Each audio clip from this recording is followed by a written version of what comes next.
Salam olahraga. Baik, perkenalkan kami dari kelompok 4 akan mengerjakan tugas yang diberikan oleh Bapak dosen pengampu mata kuliah pendidikan anti korupsi, yakni tugasnya kami mewawancarai seorang tokoh di bidang olahraga untuk mempertanyakan berbagai hal mengenai korupsi. Baik, sebelumnya kami ingin memperkenalkan diri kami masing-masing. Perkenalkan, nama saya Mikael Stangga. Saya Daniel Aprilio University. Saya Claudia Kusumawardani. Saya Stanhard Isyadi Pak. Baik, di sini sebagai narasumber kami akan perkenalkan narasumber kami, yakni Bapak Ariel Guter Siregar. Beliau adalah pelatih atau guru ekstrakurikuler di SMP Negeri 2 Patumba. Baik, langsung saja kami mulai wawancara kami.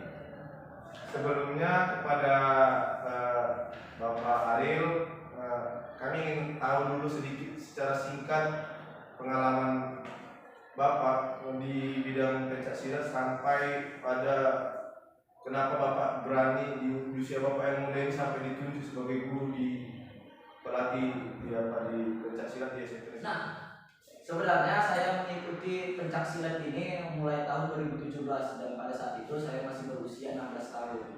Nah itu, dan posisi saya masih duduk di bangku SMA setingkat kelas 10. Nah, di sekolah tersebut saya belajar atau bergabung dalam ekstrakurikuler pencaksilat juga. Dan pada 2020 ketepatan saya diangkat naik sabuk jadi sabuk coklat. Nah di sabuk coklat, dalam perguruan kami sabuk coklat adalah tingkatan seorang asisten pelatih. Nah dari situ saya mulai dipercaya untuk melatih sekolah-sekolah dalam ekstrakurikuler mulai dari SD lalu masuk ke SMP dan ke SMA. Nah dan sekarang beberapa gelanggang sudah saya lepas karena kesibukan saya kuliah. Dan hingga saat ini gelanggang yang masih saya pegang adalah SMP Negeri 2 1 atau 2. Luar biasa sekali, di usia Bapak semuda ini sudah menjadi seorang pelatih, dan kalau kita tahu dalam waktu kurun singkat Bapak mendapat sabuk yang levelnya mungkin sudah tinggi kali.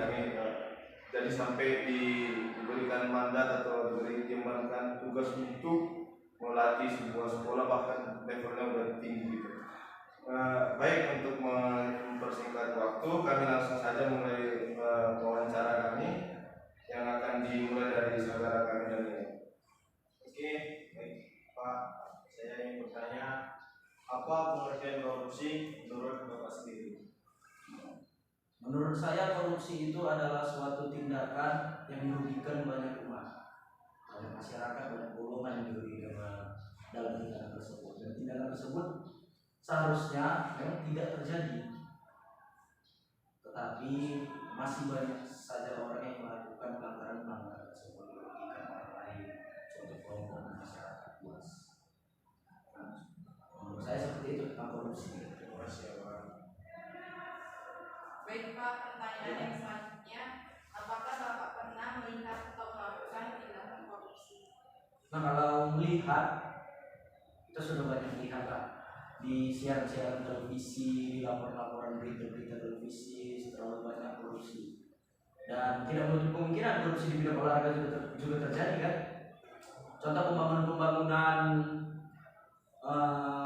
fasilitas-fasilitas dan juga biaya-biaya setiap pertandingan olahraga bisa saja itu korupsi.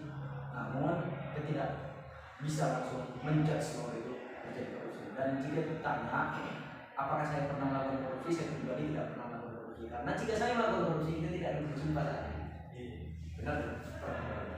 Ya lanjut. Pertanyaan yang ketiga Pak, mengapa korupsi marak terjadi di Indonesia?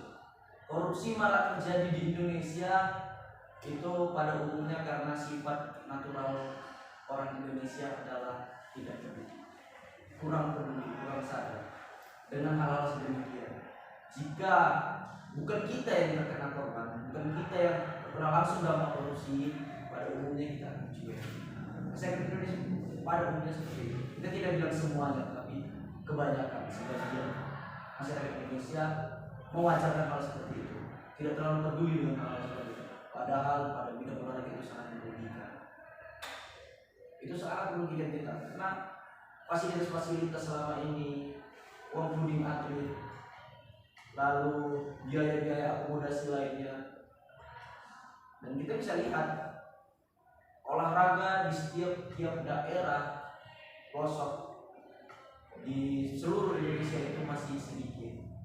Atlet-atlet dari bagian-bagian Indonesia yang di pelosok-pelosok tanah masih kurang. Oke, kalau di kota kita bisa katakan fasilitasnya lengkap. Bagi pelosok tanah bagaimana kita mengolahragakan seluruh Indonesia? Itu inti korupsi. Oke, sebagai apa menurut Bapak, apa solusi yang mungkin bisa dilakukan agar korupsi di Indonesia dapat diminimalisir secara khusus di bidang olahraga? Kalau bagaimana cara meminimalisir korupsi, menurut saya itu adalah dengan cara pengawasan langsung dan keterbukaan. Nah, keterbukaan ini bagaimana caranya? Dengan cara pemerintah bisa saja membuat link atau rekap kegiatan semua, catatan pembiayaan itu diperjelas. Jadi semua laporan-laporan seluruh masyarakat tahu. Jadi tidak ada permainan di antara kepala ini. Karena kita tahu yang korupsi tidak mungkin orang-orang kecil ya, tidak mungkin atlet yang korupsi. Apa artinya korupsi untuk dirinya sendiri kan? Dia merugikan dirinya sendiri tuh. Kalau kepala-kepalanya ini, nah, mereka lah yang memiliki kemungkinan untuk melakukan hal seperti itu. Jadi untuk meminimalisir itu ya cobalah terbuka. Itu saja sih menurut saya. Oke, terima kasih. Mungkin hanya sedikit yang bisa kami pertanyakan. Terima kasih informasi yang Bapak berikan kepada kami sebagai puncak dari wawancara kami ingin Bapak memberikan sebuah pesan kepada mungkin kaum muda untuk orang seluruh Indonesia agar kiranya kegiatan korupsi itu atau tindakan korupsi yang dianggap salah dan yang fatal sekali itu bisa diminimalisir. Kalau pesan dari saya untuk seluruh kaum muda, mulailah untuk kesadaran diri sendiri dan jangan mengikuti hal yang terdahulu. Dan korupsi hanya akan menjerumuskanmu pada hal-hal yang tidak diinginkan, hanya akan menjerumuskanmu ke hal yang merugikan dirimu sendiri. Itu saja, jangan korupsi, stop korupsi. Baik, terima kasih Pak atas waktunya. Kami tutup dulu. Baik, sekian kegiatan wawancara kami mengenai kegiatan korupsi kepada narasumber kami Bapak Ariel Butar Siregar, seorang pelatih pencaksilat, sebagai seorang idaman, seorang inspirasi di usia muda menjadi seorang pelatih itu tidak banyak orang yang bisa melakukannya. Jadi beliau juga memberikan informasi mengenai korupsi dan pesan dari beliau juga sangat benar-benar menguatkan kita agar kiranya kegiatan atau tindakan korupsi itu bisa diminimalisir atau tidak sama sekali dilakukan. Sekian dari kami, salam olahraga. Terima kasih.